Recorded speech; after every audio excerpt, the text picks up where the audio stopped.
நீங்கள் பார்த்துக் கொண்டிருப்பது AJK டிவியின் புதுவை மாலை. வணக்கம்.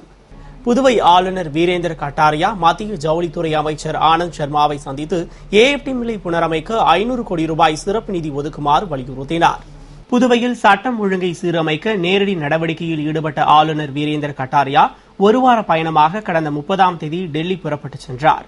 அங்கு மத்திய உள்துறை அமைச்சர் சுஷில்குமார் ஷிண்டேவை சந்தித்து புதுவையில் அரசியல் நிலவரம் மற்றும் சட்டம் ஒழுங்கு பிரச்சினை குறித்து விளக்கிய அவர், புதுவையில் மூடி கிடக்கும் ஏஎப்டி மில்லை புனரமைக்க 500 கோடி ரூபாய் சிறப்பு நிதி ஒதுக்குமாறு மத்திய ஜவுளித்துறை அமைச்சர் ஆனந்த் சர்மாவை சந்தித்து வலியுறுத்தியதுடன் உடனடியாக மில்லை திறக்க நடவடிக்கை எடுக்குமாறும் கேட்டுக் கொண்டார்.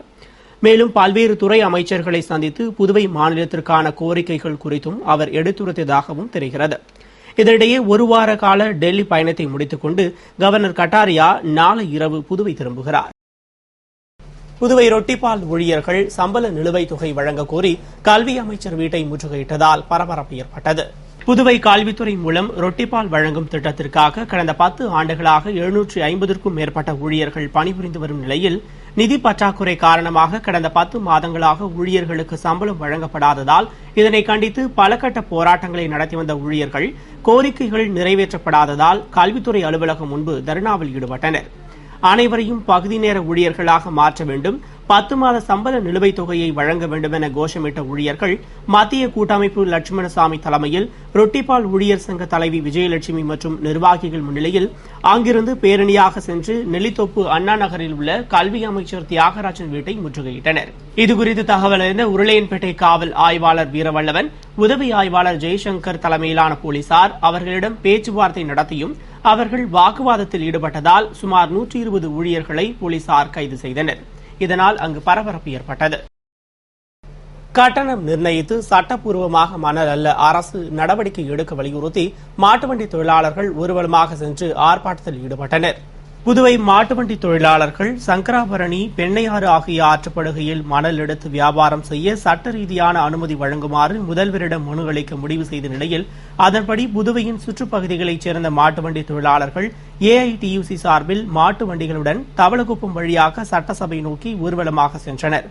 அவர்களை ஏஎப்டி திடல் அருகே போலீசார் தடுத்து நிறுத்தியதை அடுத்து அங்கு ஒன்று திரண்ட மாட்டுவண்டி தொழிலாளர்கள் சங்க தலைவர் சேது செல்வம், செயலாளர் கருணாகரன் தலைமையில் போராட்டத்தில் ஈடுபட்டதுடன் மறைமலை அடிகள் சாலை, அண்ணா சாலை, நேருவீதி வழியாக பேரணியாக சட்டசபைக்கு சென்று முதல்வர் ரங்கசாமியை சந்தித்து கட்டணம் நிர்ணயித்து சட்டப்பூர்வமாக மணல் அல்ல அனுமதி அளிக்க வலியுறுத்தி மனு அளித்தனர். மாட்டுவண்டி தொழிலாளர்களின் பேரணி மற்றும் போராட்டத்தின் போது நகரின் பல பகுதிகளில் போலீசார் அவர்களை தடுத்து நிறுத்தியதால் அங்கு பரபரப்பு ஏற்பட்டது. புதுவை அரியாங்குப்பத்தில் தமிழின தளபதி ஆட்டோ தொழிலாளர் முன்னேற்ற சங்கத்தை மாநில திமுக இளைஞரணி முன்னாள் அமைப்பாளர் சிவா துவக்கி வைத்தார். புதுவை அரியாங்குப்பம் தொகுதியில் தமிழின தளபதி ஆட்டோ தொழிலாளர் முன்னேற்ற சங்க திறப்பு விழா முன்னாள் நகரமன்ற உறுப்பினர் அரியாங்குப்பம் சக்திவேல் தலைமையில் நடைபெற்றது. விழாவில் முன்னாள் சட்டமன்ற உறுப்பினரும் திமுக இளைஞரணி முன்னாள் அமைப்பாளருமான சிவா சிறப்பு விருந்தினராக கலந்து கொண்டு திமுக இளைஞரணி அமைப்பாளர் முகமது யூனுஸ், துணை அமைப்பாளர் IG வீரராகு ஆகியோர் முன்னிலையில் சங்க பெயர் பலகையை திறந்து வைத்தார். விழாவில் ஆட்டோ சங்க ஆலோசகர் சங்கர், தமிழின தளபதி ஆட்டோ தொழிலாளர் முன்னேற்ற சங்க மாநில தலைவர் ஆட்டோ சங்கர், பொதுச் செயலாளர் கிருஷ்ணராஜ், பொருளாளர் செந்தமிழ் செல்வன் மற்றும் ஆட்டோ சங்க தலைவர் செல்வராஜ், செயலாளர் அருள்ராஜ், பொருளாளர் மனோகர் உள்ளிட்ட ஆட்டோ சங்க நிர்வாகிகள் மற்றும் திமுக நிர்வாகிகளும் திரளாக கலந்து கொண்டனர்.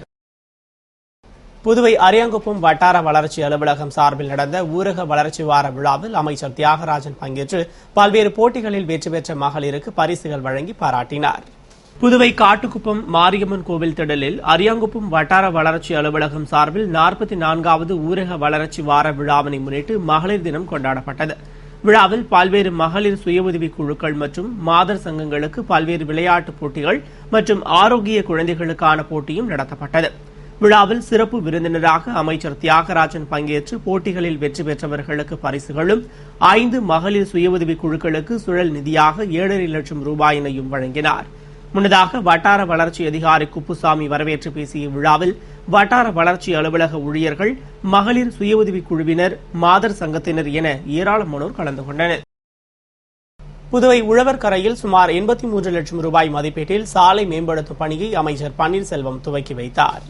புதுவை உழவர்கரை தொகுதிக்குட்பட்ட உழவர்கரை குண்டு சாலை மற்றும் ஜெயாநகர் முதன்மை சாலை இணைக்கும் சாலையை நகர மற்றும் கிராம அமைப்புத்துறை நிதியின் கீழ் மேம்படுத்தும் பணியின் துவக்க விழா நடைபெற்றது.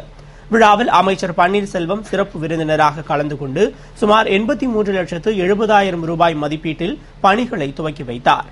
உழவர்கரை நகராட்சி ஆணையர் அழகிரி, பொறியாளர்கள் மற்றும் ஊர் முக்கிய பிரமுகர்கள், தலைவர் முத்துக்குமாரசாமி, செயலாளர் குணசேகரன், இணை செயலாளர் கிருஷ்ணமூர்த்தி, அருண் உள்ளிட்ட பலர் விழாவில் கலந்து கொண்டனர். கோரிக்கைகளை வலியுறுத்தி புதுவை செய்தித்தாள் முகவர்கள் சங்கத்தினர் தலைமை தபால் நிலையம் முன்பு ஆர்ப்பாட்டத்தில் ஈடுபட்டனர். புதுவை செய்தித்தாள் முகவர்கள் சங்கத்தினர் வருடம் முழுவதும் ஓய்வின்றி பனி, மழை, புயல், வெயில் என்று கருதாமல் வாடிக்கையாளர்களின் இல்லங்களுக்கு செய்தித்தாள் கொண்டு சேர்க்கும் தங்களுக்கு சென்னையை போன்று புதுவையிலும் கழிவுத் தொகையை 30%, துணை முகவர்களுக்கு 20% உயர்த்தி வழங்க வலியுறுத்தியும் விபத்து காப்பீடு, ஆயுள் காப்பீடு, மருத்துவ காப்பீடு ஆகியவற்றை செய்தித்தாள் நிறுவனங்களை செய்து தர வேண்டும், முகவர்கள் கட்டியுள்ள முன்பணத்திற்கு வங்கி வட்டியாவது வழங்க வேண்டும் உள்ளிட்ட கோரிக்கைகளை வலியுறுத்தி தலைமை தபால் நிலையம் முன்பு ஆர்ப்பாட்டத்தில் ஈடுபட்டனர். சங்க கௌரவ தலைவர் ராஜாங்கம் தலைமையில் தலைவர் மணவாளன், துணைத் தலைவர் கார்த்திகேயன் உள்ளிட்ட சங்க நிர்வாகிகள், முகவர்கள் ஏராளமானோர் கலந்து கொண்டு கோரிக்கைகளை வலியுறுத்தி கோஷமிட்டனர். புதுவை தட்டாஞ்சாவடி புனித பாத்திமா அன்னை ஆலயத்தின் பெருவிழா கொடியேற்றத்துடன் கோலாகலமாக துவங்கியது. புதுவை தட்டாஞ்சாவடியில் உள்ள புனித பாத்திமா அன்னை ஆலய 59ஆம் ஆண்டு பெருவிழா கொடியேற்றத்துடன் துவங்கியது. இதனை முன்னிட்டு புதுவை கடலூர் உயர் மறை மாவட்ட ஜோசப் அருமை செல்வம் தலைமையில் சிறப்பு திருப்பலியும் தொடர்ந்து கொடி பவனியும் நடைபெற்றது. பின்னர் மந்திரிக்கப்பட்ட பாத்திமா அன்னை கொடி பக்தர்களின் கரகோஷம் முழங்க ஏற்றப்பட்டு விழா துவங்கியது. விழாவில் திரளான கிறிஸ்தவ மக்கள் பங்கேற்று மெழுகுவர்த்தி ஏற்றிட ஜெபம் சொல்லி வழிபட்டனர். இதனைத் தொடர்ந்து தினமும் திருப்பலியும் தேர்பவனியும் நடைபெறவுள்ளது. மற்றும் 13ஆம் தேதி பெருவிழா ஆடம்பர தேர்பவனி நற்கருணை ஆசிரியருடன் சிறப்பாக நடைபெறவுள்ளது. விழாவிற்கான ஏற்பாட்டினை பங்கு தந்தை தலைமையில் அருட்கண்ணியர்கள், விழா குழுவினர் மற்றும் பங்கு மக்கள் செய்திருந்தனர். புதுவை உழவர்கரை தொகுதிக்குட்பட்ட ஆதிதிராவிட பயனாளிகளுக்கு நலத்திட்ட நிதி உதவியை அமைச்சர் பன்னீர்செல்வம் வழங்கினார். புதுவை அரசு ஆதிதிராவிடர் நலத்துறை மூலம் வழங்கப்பட்டு வரும் நலத்திட்ட நிதி உதவியின் ஒரு பகுதியாக உழவர்கரை தொகுதிக்குட்பட்ட பயனாளிகளுக்கு நலத்திட்ட உதவிகள் வழங்கும் நிகழ்ச்சி உழவர்கரை ரீனா மஹாலில் நடைபெற்றது. நிகழ்ச்சியில் தொகுதியின் சட்டமன்ற உறுப்பினரும் உள்ளாட்சித்துறை அமைச்சருமான பன்னீர்செல்வம் சிறப்பு விருந்தினராக கலந்து கொண்டு தொகுதியைச் சேர்ந்த கருவுற்ற தாய்மார்கள் உதவித் தொகையாக மொத்தம் 3,32,000 ரூபாயும், ஈமச்சடங்கிற்காக உதவித் தொகையாக மொத்த பயனாளிகளுக்கு 2,19,000, திருமண உதவித்தொகை 4,39,000 ரூபாய், கழிப்பறை கட்ட உதவித்தொகையாக 10,000 ரூபாய் என மொத்தம் சுமார் 10 லட்சம் ரூபாய்க்கான நிதி உதவியை பயனாளிகளுக்கு வழங்கினார். நிகழ்ச்சியின் போது நல அதிகாரிகள் பாரதி, நிர்மலா மற்றும் ஊர் முக்கிய பிரமுகர்கள் பலர் உடனிருந்தனர். புதுவை பாகூரில் அமைந்துள்ள ஸ்ரீ அருணாச்சலேஸ்வரர் ஆலயத்தில் 108 மகா குத்துவிளக்கு பூஜை சிறப்பாக நடைபெற்றது. புதுவை பாகூர் கொம்யூன் மணப்பட்டில் எழுந்தருளி அருள் பாலிக்கும் அருள்மிகு அபித குஞ்சலாபால் சமேத ஸ்ரீ அருணாச்சலேஸ்வரர் ஆலயத்தில் 108 மகா குத்துவிளக்கு பூஜை நடைபெற்றது.